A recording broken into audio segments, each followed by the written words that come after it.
2022 সালে বিশ্বকাপ জয়ের পর থেকেই উড়ছে আর্জেন্টিনা। তাদের ধারাবাহিক পারফরমেন্স প্রমাণ দিয়েছে র্যাঙ্কিংয়েও। টানা দ্বিতীয়বার র্যাঙ্কিংয়ের শীর্ষে থেকে বছর শেষ করেছে আলবিসেলেস্তেরা।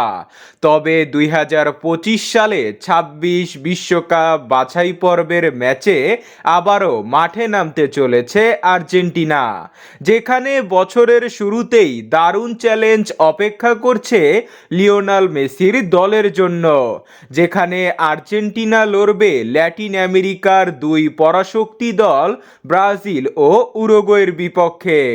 26 বিশ্বকাপ বাছাই পর্বে ল্যাটিন আমেরিকার প্রত্যেকটি দল 12টি করে ম্যাচ খেলেছে। 13তম রাউন্ডে আর্জেন্টিনা মুখোমুখি হতে হবে ব্রাজিল ও উরুগুয়ের বিপক্ষে।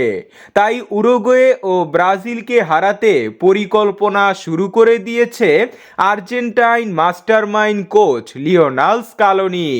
আর্জেন্টিনার বিভিন্ন সংবাদ মাধ্যমের মতে কেমন হতে চলেছে ব্রাজিলের বিপক্ষে আর্জেন্টিনার শক্তিশালী একাদশ।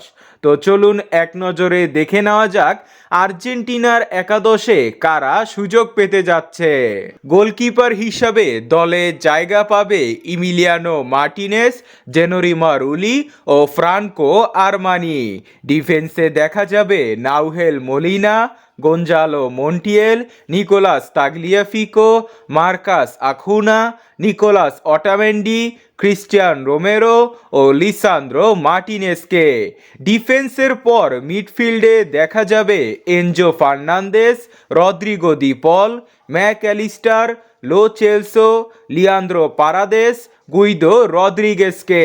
তবে থিয়াগো আলমাদা এমএলএসে দুর্দান্ত ফর্মে আছে, তাই থিয়াগো আলমাদাকেও সুযোগ দেওয়া হবে।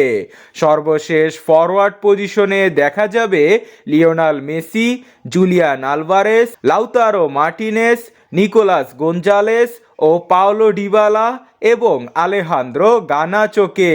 তবে ভ্যালেন্টিন কার্বনিকে বিগত ম্যাচগুলোতেও রাখা হয়েছে, এবারের ম্যাচগুলোতেও তার সুযোগ পাওয়ার চান্স বেশি।